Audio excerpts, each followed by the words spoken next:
குமரி மண்ணுக்கு அழகு சேர்க்கும் குழித்துறை மறைமாவட்டத்தின் புதிய ஆயராக நமது குமரி மண்ணின் மைந்தர் மேதகு ஆல்பர்ட் அனஸ்தாஸ் அவர்களை திருத்தந்தை பிரான்சிஸ் நியமனம் செய்துள்ளார்.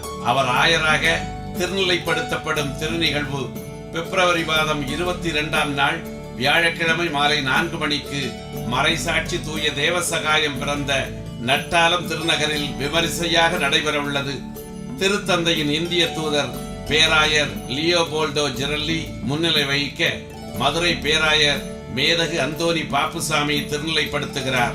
புதுவை கடலூர் பேராயர் மேதகு பிரான்சிஸ் கலிஸ் மற்றும் கோட்டாறு மேனாள் ஆயர் மேதகு பீட்டர் ரெமிஜியூஸ் இணைந்து திருநிலைப்படுத்துகின்றனர். கோட்டாறு ஆயர் மேதகு நசரேன் சூசை மறையுரை வழங்குகிறார். வரலாற்று சிறப்புமிக்க இந்த இனிய விழாவில் பேராயர்கள், ஆயர்கள், அருள் பணியாளர்கள், இருபால் துறவியர், அரசியல் பிரமுகர்கள், பல்சமய பெரியோர்கள் மற்றும் இறைமக்கள் கலந்து கொண்டு பெருமை சேர்க்கின்றனர். மகிழ்ச்சி நிறை இந்நிகழ்ச்சியில் பங்கேற்று அணி சேர்க்க உங்களை அன்போடு அழைக்கின்றோம். வாருங்கள்.